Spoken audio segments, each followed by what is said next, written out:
"You're homeless now, Mom," my son said the morning after the fire, standing on my porch like he was delivering the weather forecast instead of the sentence on my life.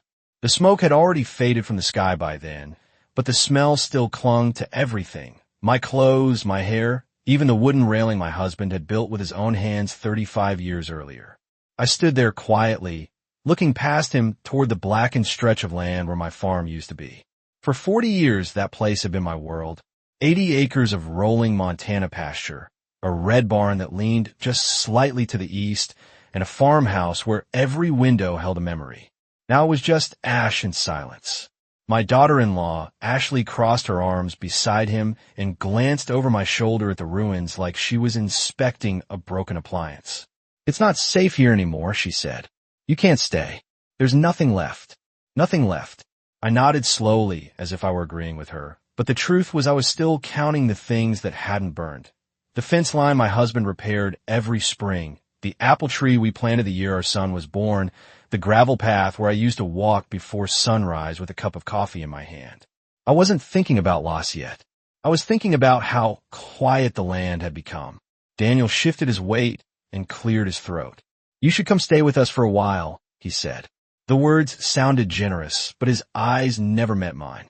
I had raised that boy in the very house now lying in cinders. I knew every expression he made when he was hiding something. Ashley gave a thin smile. "Temporarily," she added, "just until you figure things out." Figure things out. I was 68 years old, and suddenly my entire life had been reduced to a problem someone else wanted solved. I picked up the small suitcase I had packed before sunrise. Not because anyone told me to leave, but because something in my chest had already started preparing for it. The gravel crunched under my shoes as I walked to Daniel's truck. Behind us, the wind moved across the empty field where my horses used to run. No flames, no noise, just the quiet aftermath of a long night. Daniel opened the passenger door and I climbed in slowly. Ashley was already scrolling on her phone when we pulled away from the driveway.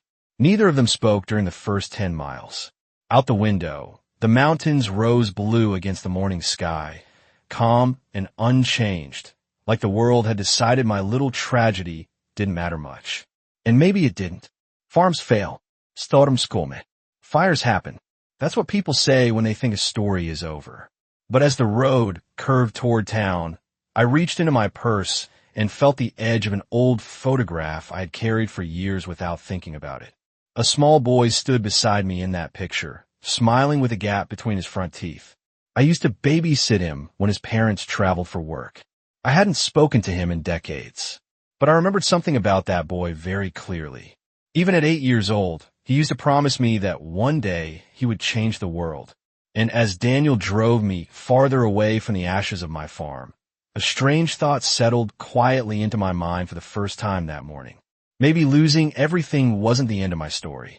Maybe it was just the moment I finally decided to make one phone call.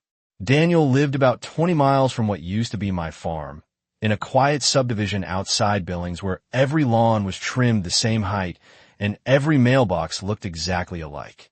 The houses stood in tidy rows like they had been measured with a ruler, nothing like the wide open land I'd spent most of my life on. When we pulled into the driveway, Ashley was already opening the garage door with a small remote clipped to the visor.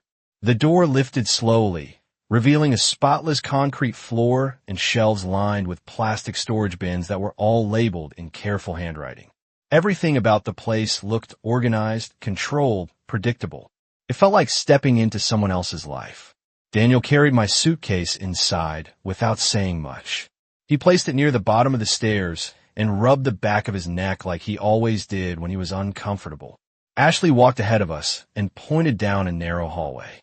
"We cleared out the guest room," she said. "It is small, but it should work for now." The room was barely large enough for a twin bed and a dresser that had probably been purchased from a discount furniture store. The window looked out toward the side fence where a strip of gravel replaced what could have been a garden. I set my purse down on the dresser and ran my hand lightly across the smooth surface. There was no dust anywhere. Ashley clearly liked things spotless. "Thank you," I said quietly. She nodded once, already glancing at her phone again. "Dinner is at 6, she added before leaving the room. When the door closed, The silence settled in almost immediately. I sat down on the edge of the bed and listened to the faint sounds of their house. A television somewhere downstairs. The hum of a refrigerator. The distant rush of cars moving along the highway, half a mile away. On the farm, evenings sounded different. There were crickets, wind moving through grass, the soft shifting of horses in the pasture. Even silence there felt alive. Here it felt contained, like the walls were holding it in place. I opened my purse and looked again at the photograph I had felt earlier in the truck. The picture had faded around the edges, but the faces were still clear. I was standing beside a young boy in front of a large stone house that belonged to his parents many years ago. He could not have been older than 8 or 9 at the time. His name was Ethan Caldwell. I had watched him during the summers when his parents traveled across the country for business meetings and charity events. Those afternoons were simple. We played board games on the porch. I helped him with homework. Sometimes we walked along the edge of the lake behind his house while he talked about all the inventions he wanted to create when he grew up. I remember the way he used to ask questions about everything. Why birds flew in certain patterns. Why tractors used diesel instead of gasoline. Why some people worked harder than others. I had not thought about him in years. Life has a way of filling every corner with responsibility until the past becomes quiet. I slid the photograph back into my purse just as Ashley called from downstairs that dinner was ready. The table was already set when I walked into the kitchen. 3 plates, 3 glasses of water. Daniel sat at the head of the table staring at his hands while Ashley placed a casserole dish in the center. For a moment, none of us spoke. The air felt heavy with something that had not yet been said. Finally, Ashley looked at me with the polite smile people use when they are about to explain a difficult decision. "Margaret," she said carefully, "we should probably talk about what happens next." Daniel did not look up when Ashley said those words. He kept his eyes on the table as if the wood grain in front of him required careful study. I noticed small details then, the way his fingers tapped once against the edge of his glass, and how quickly he stopped when Ashley glanced his way. I had seen that look before when he was a boy trying to decide whether to admit he had broken something. Ashley folded her hands together and leaned slightly forward. "We have been thinking about the situation," she said slowly, choosing each word like she was presenting a proposal in an office meeting. "The insurance company might take months before they sort everything out with the property, and rebuilding a farm like that could take years." I nodded once, waiting for the rest. Daniel cleared his throat, but still did not speak. Ashley continued, "So we believe it would be best if you started considering other options. Something smaller, something easier to manage." I picked up my fork and looked down at the casserole she had prepared.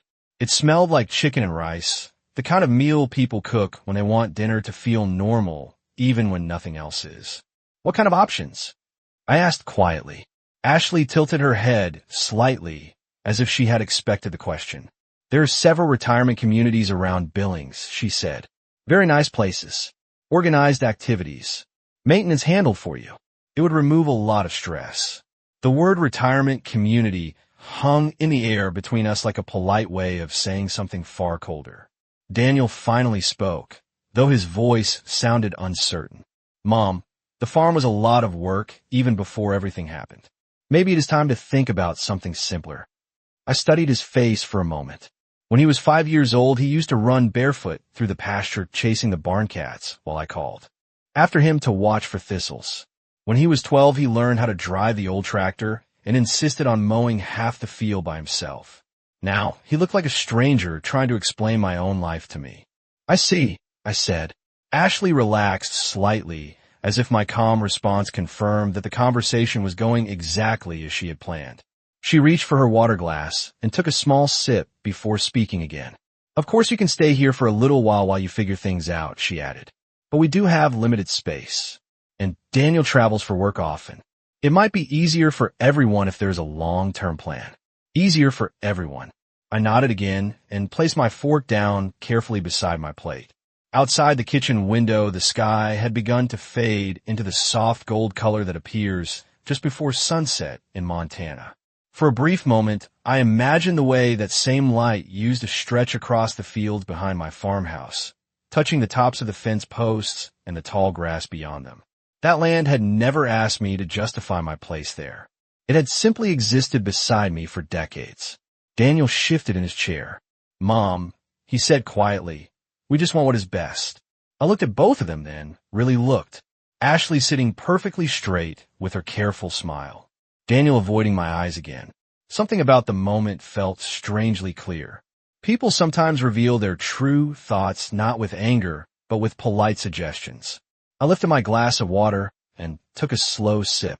Then I set it down and said the only honest thing that came to mind. "You have both given this a lot of thought." Ashley smiled again, relieved.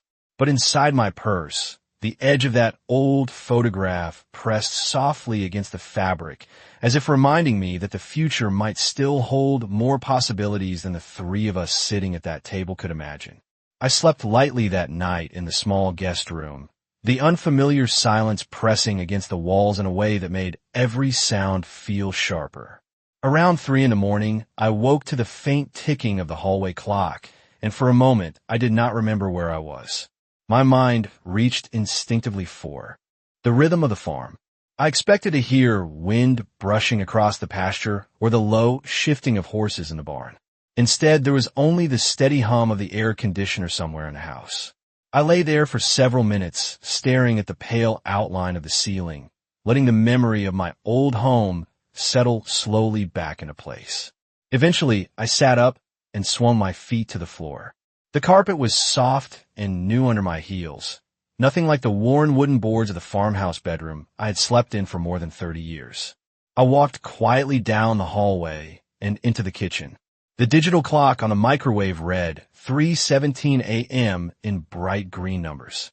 Outside the window, the neighborhood streetlights cast a gentle yellow glow across the driveway.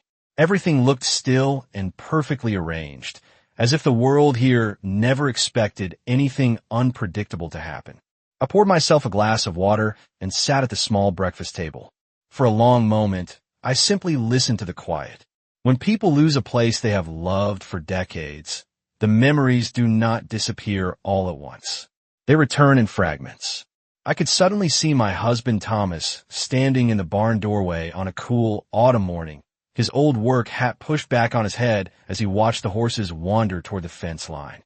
I could hear the way he used to laugh when the wind knocked his hat clean off and sent it rolling through the grass. Thomas believed that land was not something a person owned, but something a person cared for until it was time to pass it on. We had spent most of our lives tending those 80 acres together, fixing broken fence posts, repairing machinery, and planting rows of alfalfa that turned bright green each spring. Even after he passed away 8 years earlier, I continued working that land every day because it still felt like part of him was there. I finished my water and rested my hands on the table. The conversation from dinner drifted back through my thoughts. Retirement communities, easier living, a smaller place. Ashley had spoken about those things with the calm certainty of someone who had already decided the outcome. Daniel had sat quietly beside her, nodding along like a man who believed he was being practical. Perhaps they truly thought they were helping. Or perhaps it was simply easier for them to imagine my life shrinking into something tidy and manageable. I stood and walked back toward the guest room, but before closing the door, I reached into my purse and took out the photograph again. The boy in the picture was standing beside me with his sleeves rolled halfway up his arms, his grin wide and unguarded. Ethan Caldwell had once asked me why people always assume children should learn from adults instead of the other way around. I had laughed at the time because the question sounded so serious coming from someone who still struggled to tie his own shoelaces. Yet even then, there had been something thoughtful in the way he observed the world.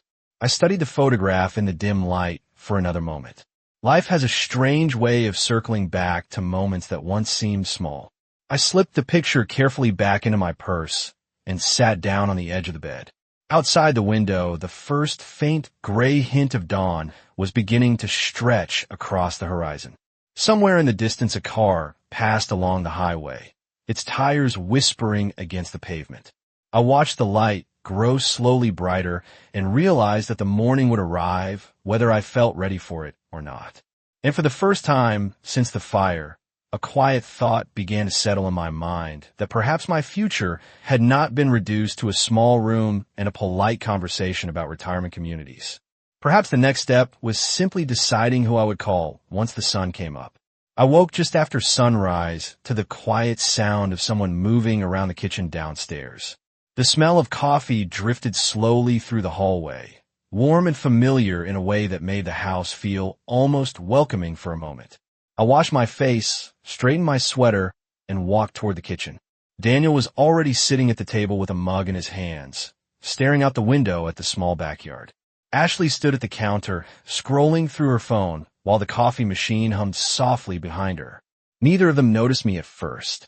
The insurance company will probably write it off as a total loss, Ashley was saying calmly. That land is worth more as development property anyway. Daniel shifted in his chair. It has been in the family a long time, he replied quietly. Ashley shrugged without looking up. Exactly. Which means the taxes alone were going to become a problem eventually. I stepped into the room then, and both of them looked up. Ashley immediately smiled the way people do when they realize a conversation was not meant to be overheard. Good morning, she said brightly. There is fresh coffee. I poured a cup and sat down across from Daniel. The kitchen window faced east, and the early Montana sunlight was beginning to spill across the countertop in a wide golden stripe. For a few seconds, no one spoke. Finally, Ashley leaned against the counter and folded her arms. I was just telling Daniel that it might actually be a blessing in disguise, she said. The farm was a lot of responsibility. I took a slow sip of coffee before answering. Responsibility was never the part one minded. Daniel looked down again at the table. Ashley continued, as if the conversation had already been decided. There are new housing communities going up just outside the city, she explained. Smaller homes designed for people who want something simpler. It could be a good opportunity for a fresh start. The phrase fresh start sounded strangely neat considering the circumstances. I nodded politely, but my thoughts had already drifted elsewhere. In my purse, the photograph waited quietly like a door I had not opened yet. Daniel rubbed his temples and glanced toward me. Mom, he said, maybe we should contact the county office this week and see what your options are. Options. The word hung between us again, like a polite way of describing a very small number of choices. I set my coffee mug down and stood slowly. I appreciate your concern, I said gently. Ashley seemed relieved by the calm tone. Daniel looked up as if he expected me to say more. Instead, I walked back toward the guest room and closed the door softly behind me. The photograph slid into my hand as soon as I opened my purse. Ethan Caldwell stood beside me in that picture with the same curious expression I remembered from years ago. The last time I had seen him, he had been preparing to leave for college, already talking about business ideas and technology. Companies that sounded too ambitious for someone so young. I had not followed his life after that. Farms have a way of keeping a person busy from sunrise to sunset. But I had heard his name mentioned on the news a few years ago. Something about investments in companies and a fortune that had grown faster than anyone expected. I sat down on the edge of the bed and looked at the photograph for a long moment. Life rarely gives people a moment where the next step becomes completely clear. Usually it arrives quietly as a small decision that feels almost ordinary. I reached for the phone on the nightstand and opened the internet browser. The name Ethan Caldwell appeared immediately when I typed it into the search bar. Articles, interviews, photographs of a confident man standing in front of glass buildings and conference stages.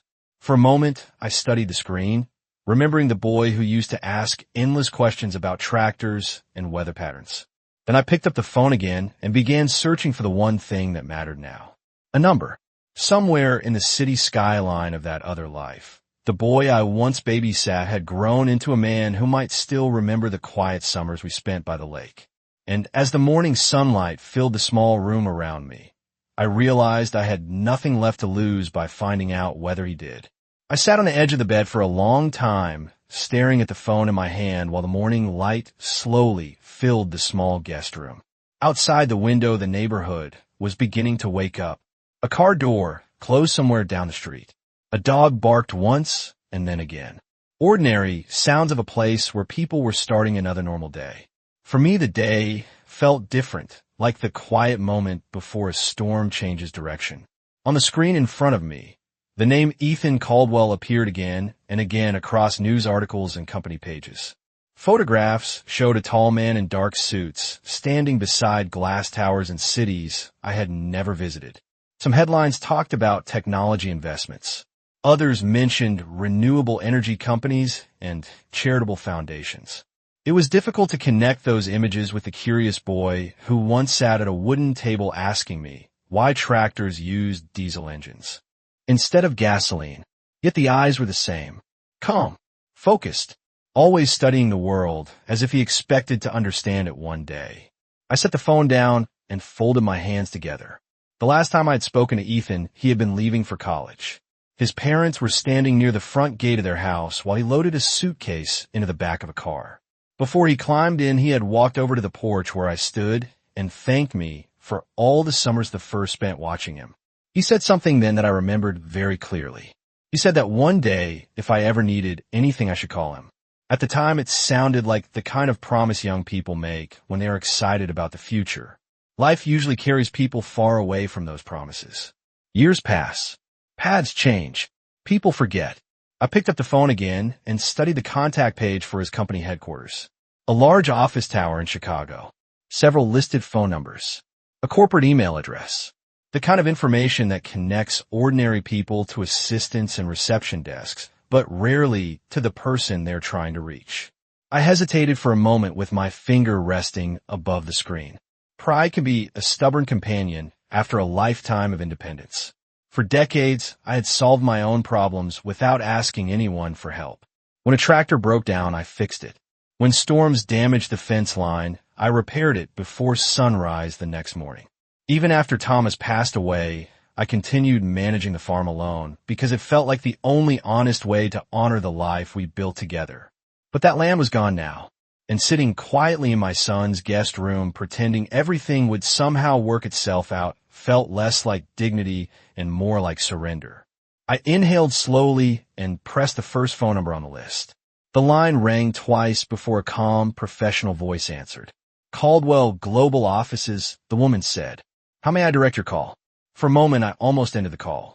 Instead, I cleared my throat gently. My name is Margaret Whitmore, I said. I would like to leave a message for Ethan Caldwell. There was a short pause on the other end of the line, the kind that happens when someone quickly scans a calendar or a company directory. May I ask the nature of your connection with Mr. Caldwell? She replied politely. I looked at the photograph resting on the bed beside me. The boy in the picture stood barefoot on a wooden dock, holding a fishing pole that was much too large for him. I smiled faintly at the memory before answering. Tell him, I said quietly, that the woman who used to make him grilled cheese sandwiches every summer is calling to say hello. I held the phone to my ear, while the silence stretched just long enough to make me wonder whether the woman on the other end thought my message was some kind of mistake. In the background, I could hear faint office sounds, keyboards clicking, distant voices speaking in the careful tones people use in professional buildings. Finally, she responded in the same calm voice she had used before. One moment, please, Miss Whitmore. I will see if Mr. Caldwell is available. The line shifted to soft instrumental music that sounded like it belonged in the lobby of a hotel. I lowered the phone slightly and glanced again around the small guest room. Sunlight now filled the space completely, touching the edge of the dresser and the folded blanket at the foot of the bed. Somewhere downstairs, I could hear Ashley moving dishes in the kitchen. For a brief moment, the situation felt almost unreal.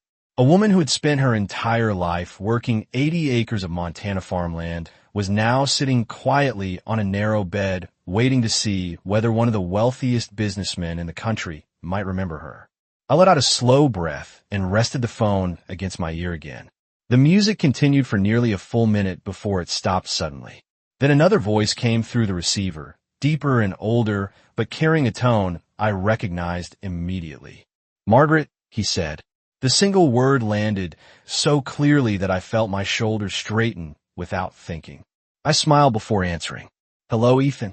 There was a brief pause on the line, followed by a soft laugh that sounded both surprised and warm at the same time. I cannot believe this, he said. I was just telling someone about you a few months ago. I still make grilled cheese sandwiches the way you taught me. I leaned back slightly against the wall and let the memory settle in. I'm glad to hear some things do not change, I replied. Ethan's voice grew more serious. How are you? It has been many years. I considered the question carefully. People often ask how someone is doing without expecting the real answer. But something in his tone suggested he truly wanted to know. Life has taken a few unexpected turns this week, I said slowly. My farm is gone. The line grew quiet for a moment. Not the distracted quiet of someone checking another screen, but the focused silence of a person listening closely. I'm sorry to hear that, Ethan said. That farm meant a lot to you. The fact that he remembered surprised me more than anything else. I had spoken about the land often during those summers long ago, describing the way the grass looked when the sun came up across the valley. Apparently those stories had stayed with him. It did, I answered gently, but I'm not calling to ask for sympathy. Ethan chuckled softly again. Good, he said, because I would rather help than feel sorry. I heard papers shifting faintly on his side of the line, as if he had already pushed aside whatever meeting or schedule had been waiting for him that morning. Tell me what you need, he said. I looked toward the window where the bright Montana sky stretched clear and wide above the quiet neighborhood rooftops. For the first time since the fire, I felt something steady return to my voice. I need someone who remembers that the farm was never just land, I said. And I need to know whether you still keep your promises. For a moment, there was only the quiet sound of Ethan breathing on the other end of the line. It was not hesitation. It was the kind of pause someone takes when they are thinking carefully about something important. Then he spoke again, and his voice carried the same calm certainty I remembered from the boy who used to sit at the kitchen table asking questions about the world. Margaret, he said slowly, you were the first person who ever told me that responsibility matters more than talent. I remember that very clearly. I smiled faintly at the memory. I had said those words one afternoon when he was frustrated because a small wooden model airplane he was building kept falling apart. At the time, it felt like a simple lesson meant for a curious child. Apparently, it had stayed with him much longer than I realized. Ethan continued speaking. You also told me something else that summer, he added. You said land is not valuable because of the buildings on it. It is valuable because of the life people put into it. I looked down at my hands resting quietly on my lap. For decades, I had repeated those thoughts while walking across the fields at sunrise, never imagining someone else had been listening closely enough to remember. That farm still matters to me, I said gently, even if the buildings are gone. Then we start there, Ethan replied without hesitation. Papers shifted on his side of the line again, followed by the faint sound of a keyboard. First, I need to understand exactly what happened. When did the fire occur? I glanced toward the window where the bright Montana sky stretched over the quiet neighborhood rooftops. 2 nights ago, I answered. By morning, there was almost nothing left standing. Ethan was silent for a moment while he typed something. Has the insurance company sent investigators yet? He asked. Not yet, I said. Everything is still being processed. Good, he replied calmly. That means there is still time to look carefully at the situation. His tone carried the quiet confidence of someone who had spent many years solving complicated problems. I could almost imagine him sitting in a tall office chair, surrounded by glass windows and city skylines, yet speaking with the same thoughtful patience he had as a boy. Margaret, he continued, do you still have the property documents for the farm? Yes, I said. They are stored in a small safe box I kept in the house. I managed to retrieve it before leaving the property. Excellent, Ethan said immediately. That will make things easier.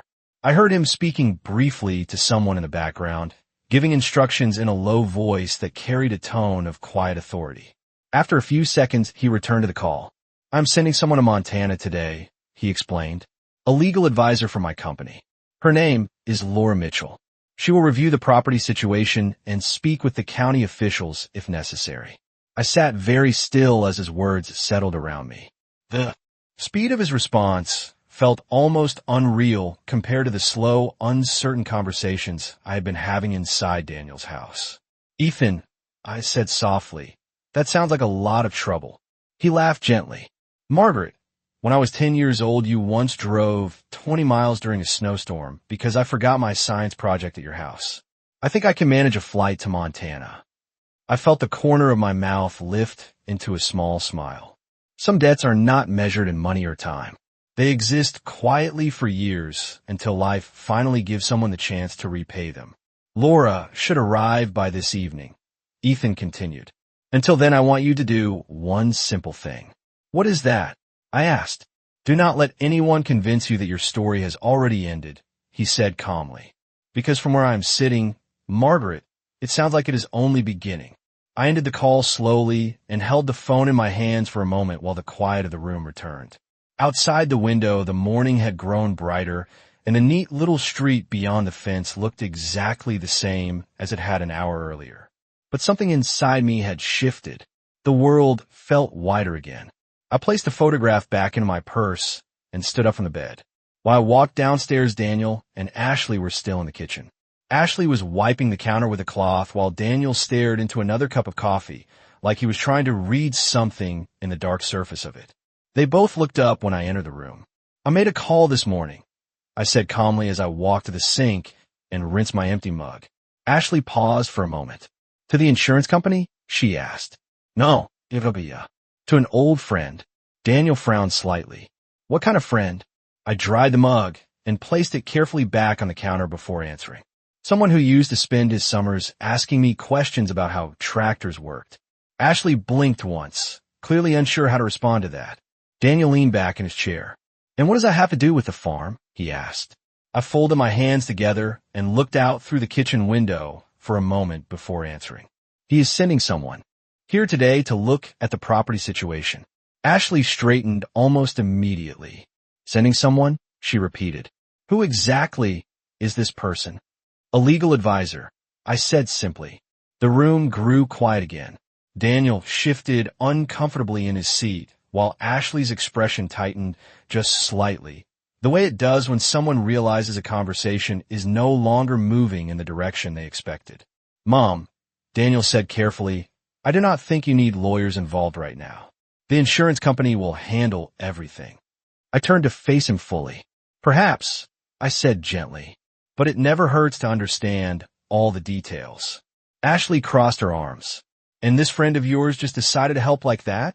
She asked, her tone balanced carefully between curiosity and doubt.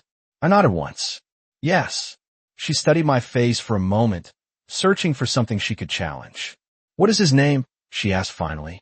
I hesitated for a brief second, not because I was unsure, but because I knew the answer would change the atmosphere of the room. Then I spoke quietly. Ethan Caldwell. The effect was immediate. Ashley's eyes widened slightly before she tried to hide the reaction. Daniel sat up straighter in his chair. Even people who spend their lives far from business news recognize certain names. For several seconds, neither of them spoke. Finally, Daniel cleared his throat. You mean the Ethan Caldwell? He asked slowly. I poured myself a fresh cup of coffee and nodded again. The same one. Ashley looked toward Daniel and then back at me as if recalculating the situation in her mind. And he is sending someone here today? She asked. That is what he said, I replied. Outside the window, the wind moved gently through the trees along the street, carrying the quiet rustle of leaves into the kitchen. I took a sip of coffee and sat down at the table. For the first time since arriving in this house, I noticed something interesting. Daniel was no longer avoiding my eyes, and Ashley was no longer the only person guiding the direction of the conversation. Sometimes the balance of a room changes with nothing more than a single name spoken at the right moment. I noticed a change in the room immediately. It was small, but unmistakable. Ashley stopped leaning against the counter and pulled out a chair before sitting down slowly across from me. Daniel stared at the table for a few seconds, as if he were replaying the name he had just heard. Ethan Caldwell was not the kind of name people ignored once it entered conversation. It carried the weight of headlines, interviews, and company announcements that even people living far from big cities had heard about. Ashley finally spoke again, though her voice sounded different now, more careful. And you said someone from his office is coming here today? She asked. I nodded calmly and stirred my coffee. That is what he told me. Daniel leaned forward slightly, resting his elbows on the table. What exactly are they going to do? He asked. I thought about Ethan's words on the phone earlier that morning. Review the property documents and speak with the county officials if necessary, I answered. Ashley exchanged a quick glance with Daniel before looking back at me. That seems a little extreme for a farm insurance claim, she said. Her tone was polite, but the tension behind it was easy to hear. I took another slow sip of coffee and placed a mug back on the table. Ethan prefers to understand situations completely before making decisions, I said. The words were simple, but they changed the atmosphere of the kitchen again. Daniel shifted in his seat. Mom, nobody is saying you should not look into things, he said. We just thought the insurance process would take care of everything. I watched him for a moment. For the first time since I arrived at their house, he seemed uncertain about how the situation might unfold. Ashley tapped her fingers lightly against the edge of the table before speaking again. What time is this person arriving? She asked. This evening, I replied. The clock on the microwave ticked quietly in the background while the three of us sat there thinking about what that meant. Eventually, Ashley stood and began rinsing dishes in the sink. The water ran steadily while she spoke without turning around. Well, she said, I suppose it will not hurt to hear what they have to say. Daniel nodded slowly. Right, he agreed. I finished my coffee and set the mug down carefully. The sunlight had shifted across the kitchen floor now, stretching toward the hallway in a wide, bright stripe. For the first time since the fire, I felt something else return along with the warmth of that light. Not hope exactly. Something steadier than that. A sense that the story everyone thought they understood might not be finished yet. Daniel stood and glanced toward the window. If someone from Caldwell's office is really coming here, he said quietly, then maybe we should drive out to the farm later today and see what condition everything is in. Ashley stopped washing dishes and looked back at him. That suggestion had not been part of her earlier plans. I remained seated at the table and watched the exchange without saying anything. Sometimes the direction of a conversation changes not because someone argues, but because the future suddenly becomes less predictable than anyone expected. And as the morning sunlight continued to fill the kitchen, I realized that uncertainty had finally entered the room. I agreed that we could drive out to the farm later that afternoon, and for the next several hours the house felt strangely quiet. Daniel left for a short meeting in town, and Ashley spent most of the morning moving around the house with the focused energy of someone who was thinking about several things at once. I stayed mostly in the guest room, organizing the small stack of documents I'd saved from the safe box before leaving the property. Deeds, tax records, and old photographs rested together on the bedspread while sunlight slowly moved across the room.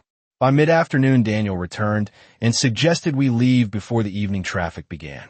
Ashley decided to come along as well, saying she wanted to see the property for herself. The drive took a little over 30 minutes. As the neighborhoods faded behind us and the open Montana landscape began to stretch across the horizon, I felt a familiar tightness settle quietly in my chest. Some places carry memories so deeply that even the road leading toward them can make your hands tremble slightly on your lap. Daniel turned onto the gravel road that led to the farm and slowed the truck as the blackened outline of the barn came into view in the distance. Ashley leaned forward in her seat and looked through the windshield without speaking. When we stepped out of the truck, the air carried the faint scent of burnwood mixed with dry grass. The farmhouse stood partially intact but darkened by smoke, while the barn and several smaller sheds had collapsed into low, uneven shapes against the ground. I walked a few steps forward across the dirt path that once led to the porch. The land itself was quiet, stretching outward in the same wide 80-acre sweep it had always been. Grass had already begun pushing through the darker patches of soil, stubborn and alive in the warm afternoon sunlight. Daniel stood behind me with his hands in his pockets. I forgot how big it feels out here, he said quietly. Ashley walked toward the edge of the driveway and studied the land with a thoughtful expression. For a long moment, none of us spoke. Then the distant sound of an approaching vehicle drifted across the open fields. A dark sedan appeared on the gravel road and slowed as it reached the entrance gate. The car came to a gentle stop and the driver stepped out. She was a tall woman in a navy blue jacket, holding a thin folder beneath one arm. Her movements were calm and professional as she walked toward us. "Good afternoon," she said politely when she reached the path. "My name is Laura Mitchell. I work with Caldwell Global." Daniel glanced at Ashley before looking back at her. "You came all the way from Chicago?" he asked. Laura gave a small smile. "This morning," she replied. Then she turned toward me and extended her hand. "Mr. Caldwell asked me to tell you something when I arrived," she said. I shook her hand and waited. Laura opened the folder and looked briefly at the papers inside before speaking again. "He said the first step is always understanding the full story," she explained calmly. She looked around at the land, the barn ruins, and the quiet stretch of pasture beyond them. "And from what I can see," she added thoughtfully, "there is still quite a lot of this story left to understand." Laura walked slowly across the gravel path, studying the land with the careful attention of someone who had been trained to notice details other people might miss. The afternoon sun stretched long shadows across the pasture while a soft Montana breeze moved through the tall grass at the far edge of the property. For a moment, she said nothing at all. She simply looked. Then she opened the thin folder she had brought and glanced down at a printed map of the property lines. 80 acres, she said thoughtfully. "That is a significant piece of land." Daniel shifted his weight beside me. "It has been in our family a long time," he replied. Laura nodded slightly and stepped toward the remains of the barn. She crouched briefly to examine the ground near the collapsed beams before standing again. Her movements were calm and methodical, like someone assembling a puzzle piece by piece. Ashley crossed her arms and watched from the driveway. "What exactly are you looking for?" she asked. Laura turned toward her with a polite expression. "Understanding," she answered simply. She walked a few steps toward the open pasture and then looked back at the farmhouse. Even through the smoke damaged, the structure still stood solidly against the sky. "Mr. Caldwell asked me to review the full property history," she continued. "That includes land ownership, zoning changes, and recent development proposals in the surrounding area." Ashley's eyebrows lifted slightly. "Development proposals?" she repeated. Laura nodded again and pulled another document from the folder. "There has been increasing interest in land throughout this region over the past 2 years," she explained, "particularly from companies looking to build renewable energy facilities and agricultural technology centers." Daniel looked surprised. "Nobody ever mentioned that to us," he said. Laura gave a small, thoughtful smile. "Opportunities like that are often discussed quietly at first," she replied. She turned toward me then. "Margaret, have you ever been approached about selling this land?" I shook my head slowly. "Never." Laura looked back down at the papers in her folder. "That is interesting," she said softly. She walked a few steps along the edge of the driveway, where the gravel met the grass, and pointed toward the distant fence line. "From a development perspective, land like this is extremely valuable," she continued. "Large acreage, direct road access, flat terrain." Ashley uncrossed her arms and looked out across the pasture with a different expression now. Daniel ran his hand through his hair. "Are you saying someone might have wanted this land?" he asked. Laura closed the folder and looked at both of them calmly. "I am saying that land does not become valuable overnight," she replied. "Usually, there are conversations happening long before anyone realizes it." The wind moved softly across the field again, bending the tall grass in slow waves beneath the bright afternoon sky. Laura turned back toward the farmhouse and studied. The darkened wood along the porch railing. Then she looked at me with the same professional calm she had carried since arriving. "The next step will be reviewing county records and recent property inquiries," she said. "Mr. Caldwell wants to understand whether anyone has been asking questions about this land before the fire." Daniel glanced toward Ashley and then back at Laura. The uncertainty on his face was clearer now than it had been earlier in the day. I looked out across the pasture where the sunlight touched the far hills in a soft golden line. For the first time since standing here that morning after the fire, the land no longer felt like the end of something. It felt like the beginning of questions nobody had thought to ask before. I stood quietly at the edge of the pasture while the late afternoon sun stretched across the land that had shaped most of my life. Laura closed her folder and walked slowly beside me, her eyes still studying the horizon, as if the answer she was looking for might be written somewhere across those 80 acres of grass. Daniel and Ashley remained near the driveway, speaking in low voices, their conversation drifting faintly through the breeze. For years I had walked this same stretch of land in the early morning light, checking fences, feeding horses, and watching the sky change colors above the hills. Even now, with the barn collapsed and the farmhouse darkened by smoke, the ground beneath my feet felt familiar and steady. Laura turned slightly toward me. "Margaret," she said calmly, "I will begin reviewing the county records first thing tomorrow morning. If anyone has been asking about this property before the fire, we will find that information." I nodded slowly. "Thank you," I replied. She gave a small professional smile. "Mr. Caldwell was very clear about one thing," she added. "He said that land like this does not disappear quietly. If there are plans surrounding it, there will be evidence somewhere." I looked out toward the far fence line, where the evening light painted the tall grass gold. "Thomas used to say the same thing," I said softly. "He believed land remembers every decision people make around it." Laura closed the folder and tucked it beneath her arm again. "Your husband sounds like a wise man," she said. Behind us, Daniel approached slowly, his hands still in his pockets. The confident certainty he carried earlier in the day had faded, replaced by something more thoughtful. "Mom," he said quietly, "I did not realize how much interest there might be in this place." Ashley stood a few steps behind him, watching the conversation carefully without speaking. I turned toward them both. For the first time since the fire, there was no pressure in my chest, no sense that the future had already been decided somewhere without me. Instead, there was only the wide Montana sky above us, and the quiet understanding that the story of this land was not finished. "Neither did I answered gently.